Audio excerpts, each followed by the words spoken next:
messe.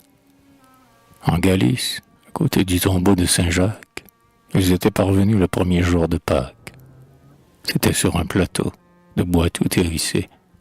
Sur la plus haute cime, un autel fut dressé, et l'évêque Turpin, fidèle à sa promesse, en gravit les degrés pour célébrer la messe. Il avait revêtu ses plus riches habits. Il portait une mitre où brillaient 3 rubis, symbole radieux de la Trinité sainte. Une chasuble d'or aux fleurons d'hyacinthe, et sous cette chasuble, une aube au long repli. Candide vêtement de la blancheur des lys, que tous ses propres mains, la jeune reine Berthe, voulut broder un jour, à ce travail experte. L'armée agenouillée enveloppait l'autel. Là se trouvaient Ivoire et le noble Rethel, Anzise, Béranger, le jeune comte Ascagne, Philippe de Lorraine et Thibaut de Champagne. Des marches de l'autel, bâties sur le gazon, les soldats contemplaient un immense horizon. Vaste terre promise où le regard se joue, et le soleil levant, du Burgos à Cordoue, illuminait les bois et les châteaux lointains, et la neige dément sur les pics argentins.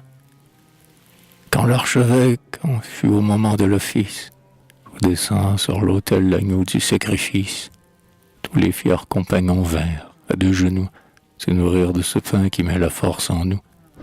Heure sainte, on eût dit que l'horreur avertie sortait de l'Orient pour éclairer l'hostie. Ce fut à ce moment que des cris de démons frappèrent tout à coup l'écho des vastes monts.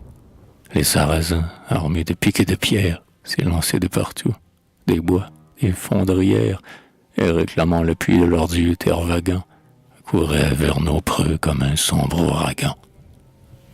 L'évêque, sur l'autel, déposa le ciboire.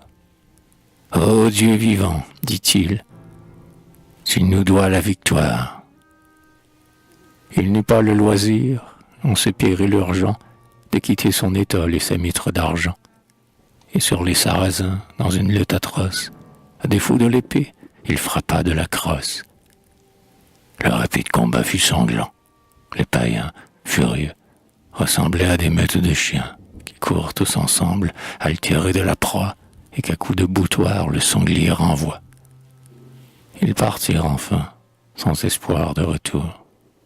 Alors, comme on était vers le milieu du jour, le Seigneur, dit l'évêque, a tenu sa promesse. Il est temps, mes amis, d'achever notre messe.